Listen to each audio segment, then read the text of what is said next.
আসসালামু আলাইকুম। একজন মানুষ মারা গেল আর কেঁপে উঠল পুরো বিশ্ব।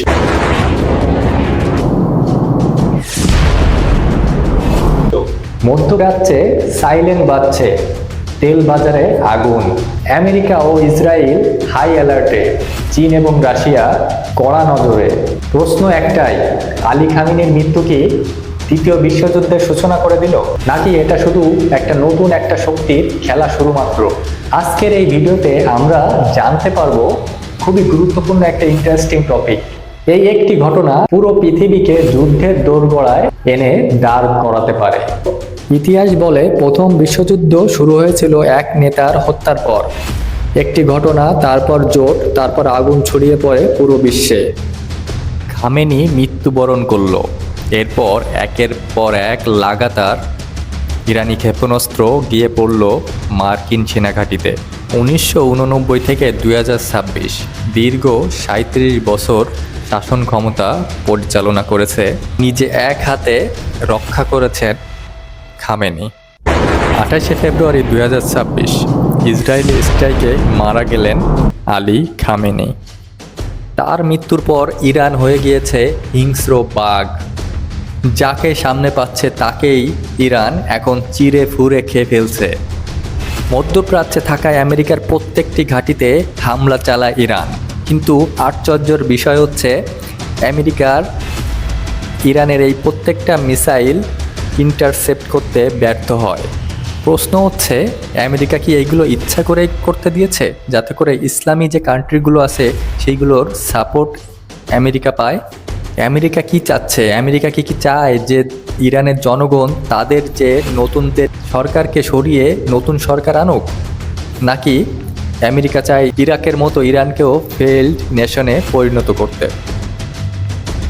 আর সব থেকে বড় প্রশ্ন সেটা হচ্ছে, আমেরিকা এবং ইসরায়েল সমন্বয়ে ইরানের সাথে কি তৃতীয় বিশ্বযুদ্ধে রূপ নিতে পারে? দেখুন, আমেরিকা কি ইরানকে কখনো সরাসরি ফিল্ড যুদ্ধে হারাতে পারবে? দেখুন, একটা জিনিস অবশ্যই আপনাকে মাথায় রাখতে হবে, ইরান কিন্তু বিশাল বড় একটা দেশ, এবং একটা সময় ইরাকের সাদ্দাম হোসেন আমেরিকার সহযোগিতা নিয়েও ইরানকে কিন্তু হারাতে পারেনি, দমাতে পারেনি এই ইরানকে। একটা দেশকে বম্বিং করা, কিছু মিলিটারি পাওয়ার দেখানো, আর একটা দেশকে গ্রাউন্ডলি মিলিটারি যে দখল করা, দুইটাই কিন্তু অনেক আলাদা ব্যাপার।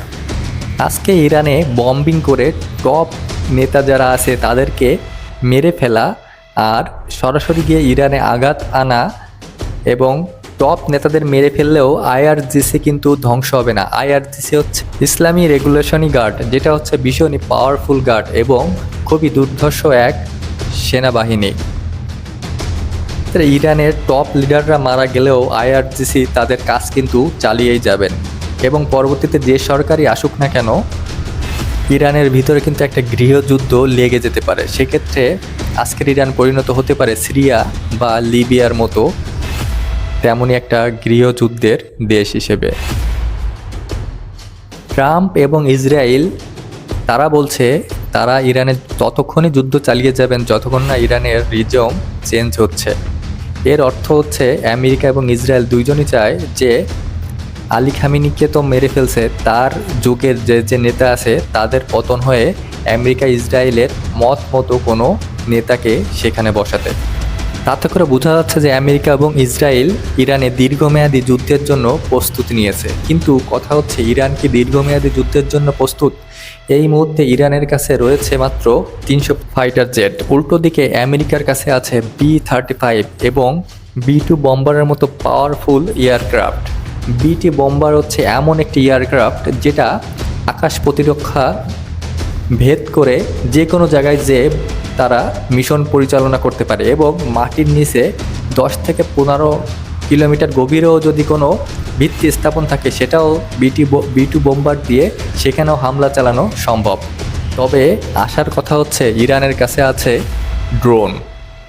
ইরানের কাছে দূরপাল্লার বিভিন্ন রকমের ড্রোন আছে, শাহেদ ড্রোন থেকে বিভিন্ন রকমের ড্রোন।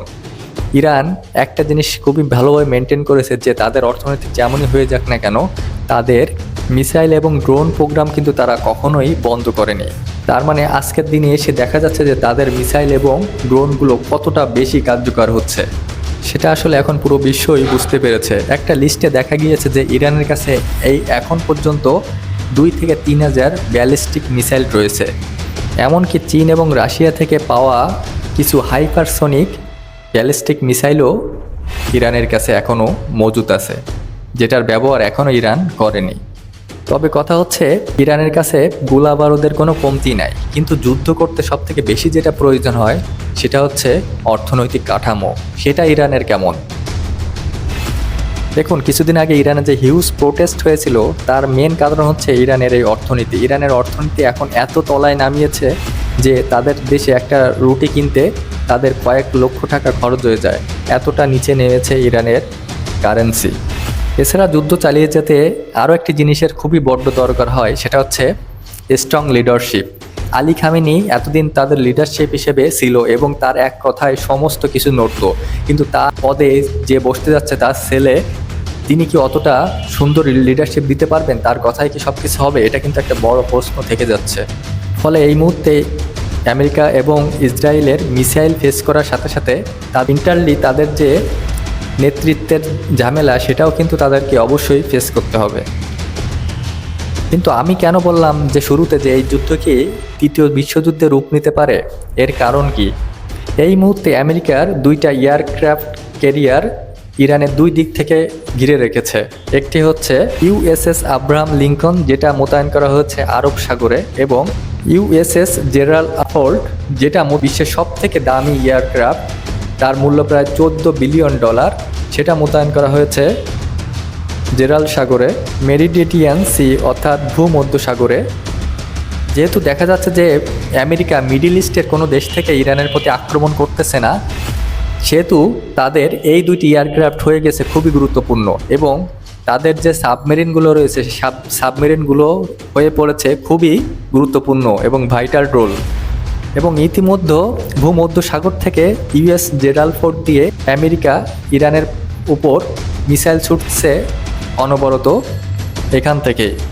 তবে স্বাভাবিকভাবে ইরান চাবে যে তাদের সামনে যে থ্রেটটা আসতেছে সেটা তারা প্রোটেক্ট করতে, এবং সেই প্রোটেক্ট করতে গিয়েই যদি তারা এই ইউএস আব্রাহাম লিঙ্কন ও জেরাল্ড ফোর্ডের উপরে হামলা চালিয়ে বসে, এবং তাতে করে যদি এটা ভূমধ্য সাগরে বা আরব সাগরে ডুবে যায়, তখন কিন্তু হতে পারে একটা তৃতীয় বিশ্বযুদ্ধের দামামা। ইভেন ইসরায়েলও তাদের নিউক্লিয়ার ওয়েপেনগুলো ব্যবহার করবে। তার মানে এটা শিওর যে তৃতীয় বিশ্বযুদ্ধের একটা দামামা কিন্তু বেজেই যাবে মধ্যপ্রাচ্য থেকে।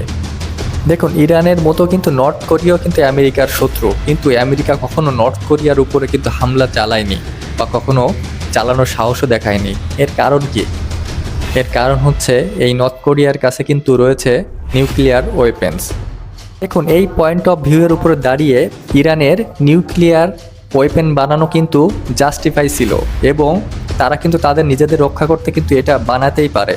কারণ আজ যদি ইরানের কাছে নিউক্লিয়ার ওয়েপেন থাকতো, তাহলে আজ যুক্তরাষ্ট্র কিংবা ইসরায়েল কেউ কিন্তু ইরানের দিকে চোখ তুলে তাকানোর সাহসও দেখাতো না।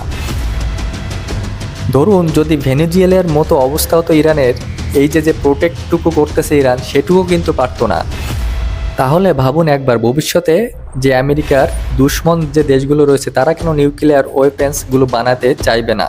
এছাড়া ইরানের স্ট্র্যাটেজিক লোকেশনটা খুবই গুরুত্বপূর্ণ। এই যে জিনিসটা দেখা যাচ্ছে সেটা হচ্ছে স্ট্রেইট অফ হরমুজ। এই জিনিসটা, এখান থেকে বিশ্বের 20% খনিজ তেল সাপ্লাই হয়।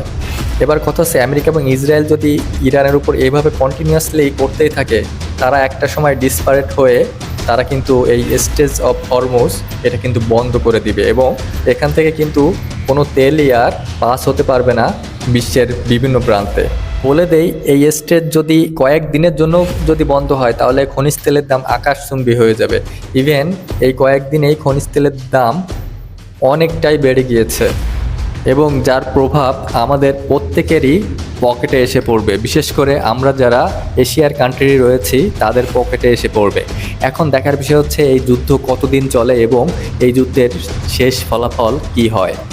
আপনার কি মনে হয়, খামেনির মৃত্যুই কি তৃতীয় বিশ্বযুদ্ধের সূচনা করবে, নাকি এটা শুধু মিডিয়ার অতিরঞ্জন? কমেন্টে আপনার মূল্যবান মতামত জানতে চাই। ভালো লাগলে পাশে থাকবেন, শেয়ার করবেন। ধন্যবাদ।